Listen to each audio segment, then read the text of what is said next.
અવારનવાર સિંહોના આકસ્મિક મોતથી સિંહ પ્રેમીઓમાં ભારે નારાજગી। લીલિયાના કણકોટ ગામે ખુલ્લા કૂવામાં પડી જતા સિંહનું મોત નીપજ્યું હતું।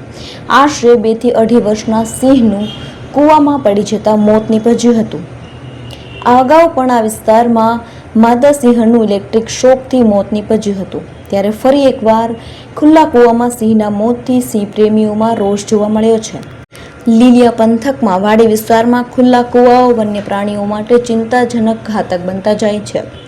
અવારનવાર સિંહોના આકસ્મિક મોતથી સિંહ પ્રેમીઓમાં ભારે નારાજગી જોવા મળી રહી છે।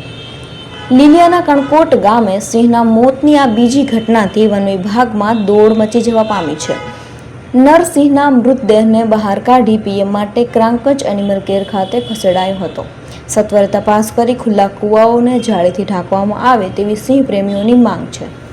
અમારા માટે જે પ્રાણી પ્રેમીઓ માટે તો દુઃખદ ઘટના કહેવાય કે આવા સરસ મજાની રાષ્ટ્રની સંપત્તિ અમારી નજર સામે બેદરકારીના કારણે અવસાન જાય ત્યારે એક દુઃખદ બાબત છે કે વખતો વખત અમે જંગલ ખાતાને કીધું છે કે ભાઈ કૂવાઓને તમે સુરક્ષિત કરો, બાંધો, ઉપર જાળીઓ લગાવો, પરંતુ સાર્વજનિક કૂવાની અંદર આજે જે કણકોટ લીલિયા તાલુકાના મોટા કણકોટ ગામના પીવાના પાણી માટેનો 20x20નો શેત્રુંજી કાંઠાના કૂવામાં આ સિંહનું અવસાન થયું એ ખરેખર દુઃખદ છે અને જંગલ ખાતાએ આ બાબતે ગંભીરતાથી લેવી જોઈએ। આવા અનેક કૂવાઓ અવાવરા પડ્યા હોય, ખેડૂતોના કૂવા હોય, સરકાર જો ખરેખર સિંહોની સુરક્ષા કરવા માંગતી હોય તો આ તમામને બાંધી દેવા જોઈએ, જાળીથી સુરક્ષિત કરવા જોઈએ અને માનવ વસવાટ અને સિંહો વચ્ચે વખતો વખત ઘર્ષણ થાય છે તો એના માટે મશાણ આપવા જોઈએ અને જંગલી પ્રાણીઓને પણ સુરક્ષિત કરવા માટે તાત્કાલિક ધોરણે ગ્રાન્ટનો અભાવ બતાવવામાં આવે છે તો આ બજેટની અંદર ગ્રાન્ટનો સમાવેશ કરી અને ખાસ સિંહોની સુરક્ષા માટે કે વૃહદ ગીર એરિયા કહેવાય, પાલીતાણા ટુ શેત્રુંજી વિસ્તારનો અમારો આ જે પટ્ટો છે વૃહદ ગીર છે